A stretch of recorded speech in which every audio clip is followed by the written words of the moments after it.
আমার বাসার পাশে একটা খালি প্লট, একজন ডাক্তার সাহেব আছেন আমার প্রতিবেশী, ওনার ডাক্তার সাহেবের কাছ থেকে প্লটটা নিয়ে সেই প্লটটাতে আমরা চাষাবাদ করি। আমাদের ড্রাইভার সাহেব, আমরা সবাই সেখানে পরিশ্রম করি, ক্ষেত কোপানো, নিড়ানো, সব কাজ করি। 18-19 পদের সবজি আমরা করি আমাদের ক্ষেতে, আমি নিজে কাজ করি। গতকালকে না যেন আজকে আমি যখন বের হচ্ছি, বের হওয়ার আগেও একবার শেষবার ক্ষেতটা দেখে তারপরে সে সম্পর্কে কিছু বলে তারপরে আমি বাসা থেকে বের হই।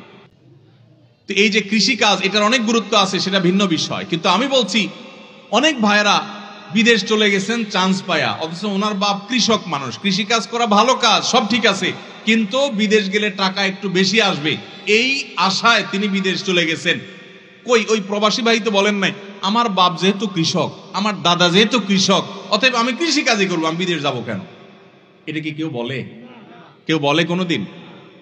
আমার বাপ উনি রিক্সা চালক, এটা কোনো দোষের বিষয় না, কিন্তু যেহেতু আমার বাপ রিক্সা চালক, আমি রিক্সাই চালাবো, আমি গাড়ি চালাবো না, এটা বলে কেউ কোনোদিন?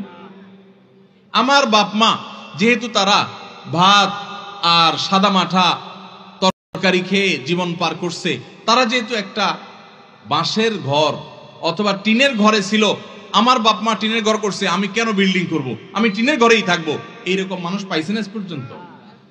তো দুনিয়াটা তো আমরা সব 16 আনা বুঝি, দিনের বেলা আসলে বলি কি বাপ দাদা যেহেতু করছে আমি সেটাই করব।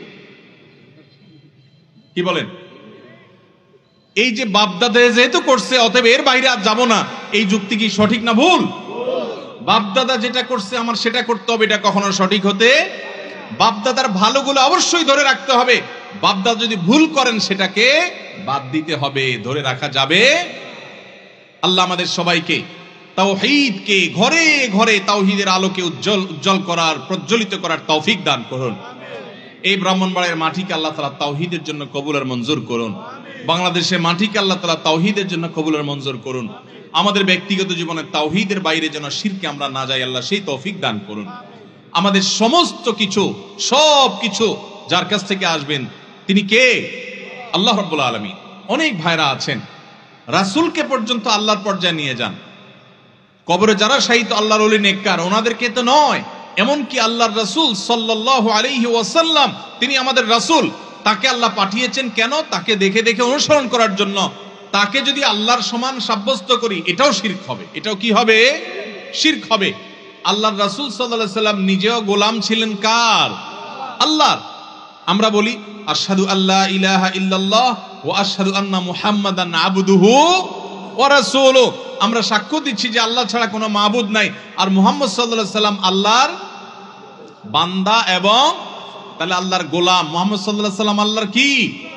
মুহাম্মদ সাল্লাল্লাহু আলাইহি সাল্লাম তিনি নিজেই বলেছেন যে আমি যদি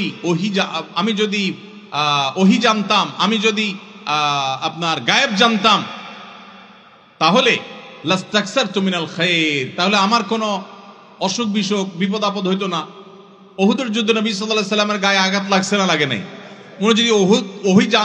উনি যদি গায়েব জানতেন যে ওনার কাছে আঘাত আসবে তাহলে উনি তো ওখান থেকে সরে যেতেন, ঠিক না ঠিক? তো কোরআনে এই কথাই বলেছেন, আল্লাহ রাব্বুল আলামিন তার রাসূলকে বলেছেন, হে রাসূল আপনি বলে দেন লাউ কুনতু আ'লামুল গায়বা, যদি আমি গায়েব জানতাম, লাস্তাকসারতু মিনাল খায়র, তাহলে অনেক কল্যাণের মালিক আমি হতাম এবং আমার কোনো ক্ষতি আমাকে স্পর্শ করতো না, কোনো বিপদ আমার আসতো না জীবনে। তাহলে রাসূল সাল্লাল্লাহু আলাইহি সাল্লাম, তাকে রাসূল হিসেবে আমরা সবচেয়ে বেশি মর্যাদা দিব এবং তিনি আমাদের সবার মাথার তাজ। তাকে আমরা দেখে দেখে তিনি যেভাবে নামাজ পড়েছেন ওইভাবে পড়বো, যেভাবে রোজা রেখেছেন সেভাবে রোজা রাখবো, তার সিরাতকে অনুসরণ করব। কিন্তু তাই বলে প্রার্থনাটাও আমরা রাসূলের কাছে করব। অনেক ভাইরা আছেন আল্লাহর সাথে রাসূলকে মিলায়া বলেন, এভাবে বলেন যে আল্লাহ রাসূলের ইচ্ছা। আসলে কি আল্লাহ রাসূলের ইচ্ছা হয় না আল্লাহর ইচ্ছায় হয়? শুধু রাসূলের ইচ্ছায় হয়। রাসূল সাল্লাল্লাহু আলাইহি সাল্লাম তিনি আমাদের মডেল, তিনি আমাদের অনুকরণীয়, আমরা তাকে অনুসরণ করব। কিন্তু চাওয়া পাওয়া, ইবাদত, দাসত্ব, গোলামি, বন্দিগি, এগুলো সব কাকে হবে? শুধু আল্লাহকে হবে। আল্লাহর সাথে কোনো পীরকে, কোনো কবরকে, কোনো মাজারকে, এমন করে রাসূল সাল্লাল্লাহু আলাইহি সাল্লামকে যদি কেউ মিশায় ফেলা সে মুশরিক হবে, সে ইসলাম থেকে বের হয়ে যাবে, কোরআনের ভাষ্য অনুযায়ী তার আমল বরবাদ হয়ে যাবে। এবং এই অপরাধ করে যদি কেউ ক্ষমা ছাড়া মারা যায়, তার ক্ষমা নাই, আর যদি কেউ ক্ষমা চেয়ে ইস্তেগফার করে তওবা করে মারা যায় তাহলে আবার ক্ষমা আছে। যারা ইতিপূর্বে তাওহীদ ভঙ্গ করেছেন, শিরক করেছেন, তারা আল্লাহর কাছে মাফ চাইলে আল্লাহ তাআলা মাফ করবেন। এজন্য আমরা তাওহীদকে সমুন্নত রাখবো তো ইনশাআল্লাহ। বহু মুসলমান আছি আমরা তাওহীদ চর্চা করি, আবার শিরক চর্চা করি। শিরক যদি মিশে যায় তখন সেই তাওহীদ আর তাওহীদ থাকে না। ওটা দেখতে তাওহীদ মনে হয়, আল্লাহর কাছে এটা তাওহীদ আর থাকে না। তাওহীদ মানেই হলো ওয়াহিদ, ওয়াহদানিয়ত, এটা প্রতিষ্ঠা করা, একত্ববাদ প্রতিষ্ঠা করা। বিধান আমরা শিরক থেকে বেঁচে থাকবো তো ইনশাআল্লাহ। কবর মাজার কেন্দ্রিক যত রকমের শিরক আছে এসব অনাচার থেকে আমরা বেঁচে থাকবো তো ইনশাআল্লাহ।